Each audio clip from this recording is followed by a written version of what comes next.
요즘 IMF나 영란은행 같은 세계 주요 기관들이 AI 시장을 향해 계속 경고의 목소리를 내고 있어요. 지금 이 AI 열풍이 사실은 거대한 거품일 수 있다는 거죠. 오늘 이 경고가 대체 뭘 의미하는 건지, 그리고 지금 AI 열풍의 이면에는 뭐가 있는지 한번 깊숙이 들여다보겠습니다. 자, 그래서 결국 가장 중요한 질문은 이거겠죠. 지금 이 AI 붐, 과연 이대로 쭉 갈까요? 아니면 곧 꺼져버릴까요? 지금부터 그 답을 한번 같이 찾아보시죠. 아니 근데 이 경고 우리가 얼마나 심각하게 받아들여야 할까요? IMF 총재가 직접 그랬어요. AI 기업들 가치 평가가 거의 닷컴 버블 붕괴 직전 수준까지 갔다고요. 이건 그냥 그럴 수도 있다는 추측이 아니라는 거죠. 세계 경제 심장부에서 보낸 아주 공식적인 신호라고 봐야 합니다. 자, 좋습니다. 그럼 도대체 뭘 근거로 AI 거품이라고 하는 건지 그 구체적인 증거들을 지금부터 하나씩 파헤쳐 보겠습니다.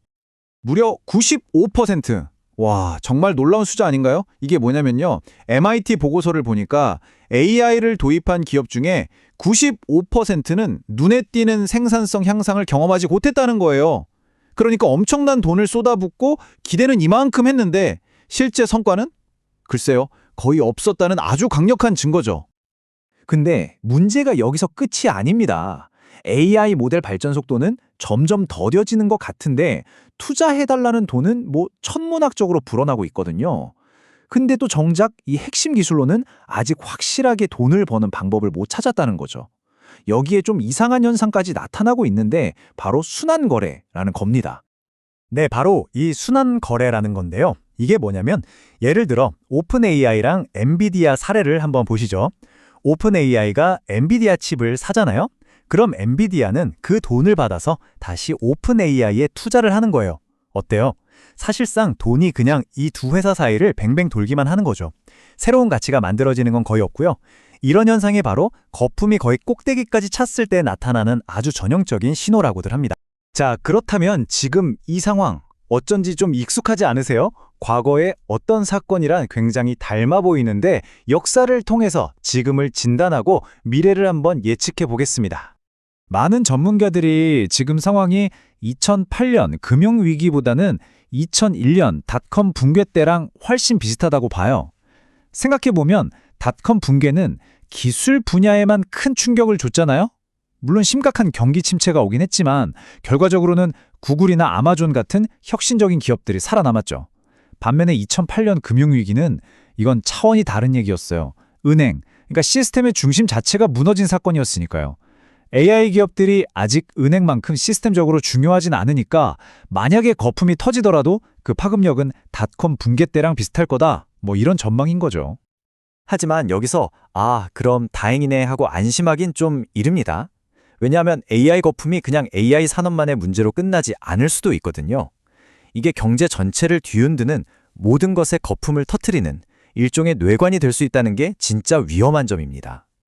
네, 맞아요.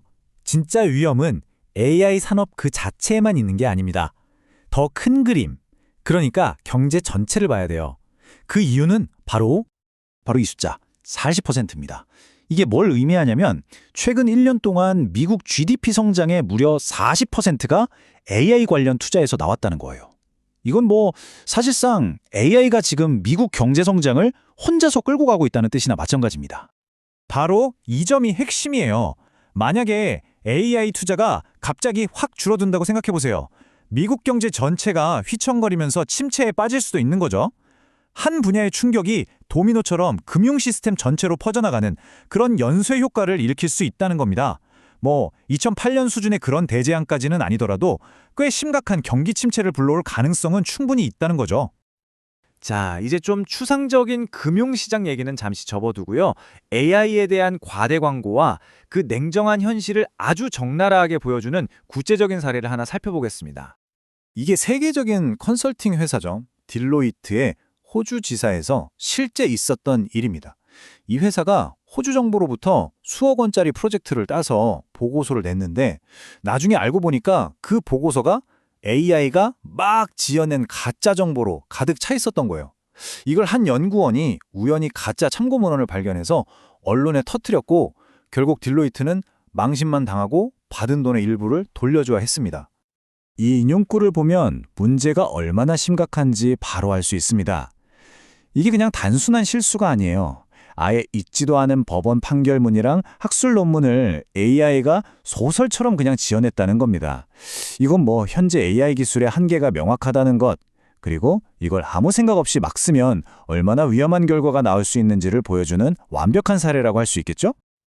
근데 이 딜로이트 사건을 그냥 그런 일이 있었구나 하고 넘어갈 게 아닙니다.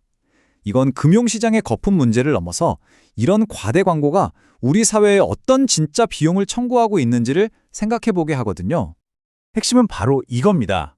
딜로이트 같은 거대 컨설팅 회사들이 AI를 이용해서 공공부문의 역량 자체를 약화시키고 있다는 거예요.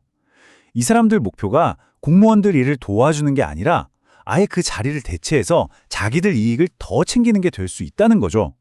그렇게 되면 어떻게 될까요? 정부는 스스로 정책을 만들고 실행하는 데 필요한 전문 지식이나 기술을 점점 잃게 되겠죠? 책임감 없이 대충 만들어진 저품질 결과물이 우리 세금이 들어가는 공공정책에 그대로 반영될 위험이 점점 커지는 겁니다. 결국 AI 거품이 터지든 안 터지든 정말 중요한 건 따로 있습니다. 기술에 대한 장밋빛 약속이 실제 성능을 한참 앞서 나갈 때 그로 인해 발생하는 사회적 비용은 결국 우리 모두의 몫이 될 수 있다는 사실입니다. 오늘 분석을 마치면서 마지막으로 이 질문을 던져보고 싶네요.